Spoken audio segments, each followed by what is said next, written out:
Hello বন্ধুরা, welcome back to my channel. আমি শ্রাবন্তী আর তোমরা দেখছো আমার রান্নাঘর। তো আজকে বুঝতেই পারছো কি রান্না করতে চলেছি। হ্যাঁ, চিংড়ি মাছের মালাইকারি। তো আমি চিংড়িগুলোকে ভালো করে কেটে ধুয়ে নিয়েছি, তার মধ্যে একটু হলুদ আর লবণ মাখিয়ে রেখে দিলাম। আর এদিকে কড়াইটা চাপিয়ে দিলাম, তেল দিয়ে একটু ভেজে নেবো হালকা, মানে বেশি ভাজবো না, কড়া কড়া করে এপিট ওপিট নেড়ে নেবো, ওই রকম ভাজবো। তো তেলটা গরম হয়ে গেছে, আমি আস্তে আস্তে এই যে মাছগুলো দিয়ে দিচ্ছি। আর অনেক দিন ধরে আর কি চাইছিলাম যে চিংড়ি মাছের মালাইকারি করব, তবে আজ হঠাৎ করে দেখি কি তোমাদের দাদাভাই নিয়ে এসছে। তো এদিকে আমার ভাজাও হয়ে গেছে, আর আমি ওই যেরকম রেগুলার মশলা যেটা দেয়, পেঁয়াজ আদা রসুন, ওটা একটা বেটে রেখে দিলাম।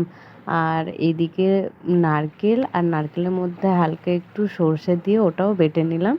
তবে নারকেলের আমি দুধটা কেমন করে বের করছি সেটা তোমরা দেখো, একটা নতুন ট্রিক।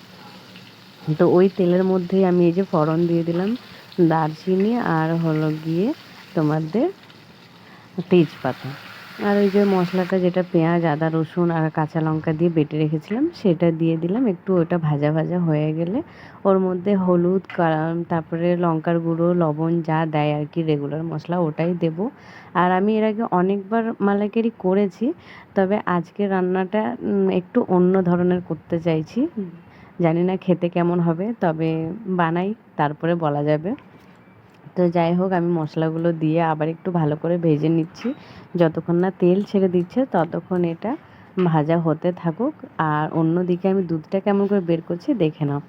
তো এই যে আমি গরম জলের মধ্যে গরম জল নিয়ে নিয়েছি, আর গরম জলটা ওই যে নারকেলটা কুড়ে রাখলাম ওটার মধ্যে দিয়ে দিলাম। তো তারপর দেখতেই পাচ্ছ এই যে এরকম হয়ে গেছে। যতটা তুমি পরিমাণে জল নিতে চাই যে সে ততটা দুধের জন্য জল নিতেই পারে। তো তারপরে মিক্সির মধ্যে দিয়ে আমি আবার একবার পেস্ট করে নিলাম, মানে গ্রাইন্ড করে নিলাম। তো এই যে একবার ছেঁকে নিচ্ছি দুধটাকে। তো দেখতেই পাচ্ছ কত সুন্দর একদম সাদা ফ্রেশ দুধটা হয়ে গেছে। তো আমি ওই যে মশলার মধ্যে হালকা একটু দিয়ে দেখলাম যে হ্যাঁ ঠিকঠাক আছে কি না। তো ওই ভাজা মশলাটার মধ্যে আমি দুধটা সম্পূর্ণটা ঢেলে দিলাম। তারপর অনেকে চাইলে জলও দিতে পারে এর মধ্যে, মানে ঝোল অনুযায়ী।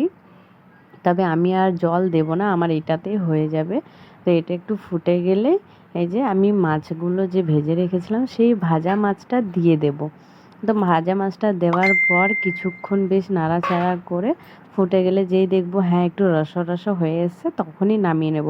আবার চাইলে অনেকে উপর থেকে কাঁচা লঙ্কা দিতেই পারে, আমিও দিয়ে দিয়েছি। আর ঘিও দিতে পারে নামানোর আগে, তবে আমি ঘি দিলাম না, আমি একটু সর্ষের তেল, কাঁচা সর্ষের তেল উপর থেকে ছড়িয়ে দিলাম, যেহেতু আমার এরকম গন্ধটা খুব ভালো লাগে। আর এই যে ধনিয়া পাতা কুচি দিয়ে দিলাম একটু।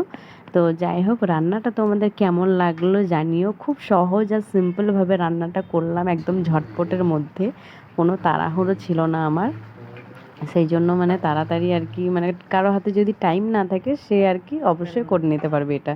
তো তোমাদের ভিডিওটা যদি ভালো লেগে থাকে তো একটা লাইক কমেন্ট শেয়ার করো। ততক্ষণ তোমরা আমার ভিডিও দেখতে থাকো, সুস্থ থেকো, ভালো থেকো।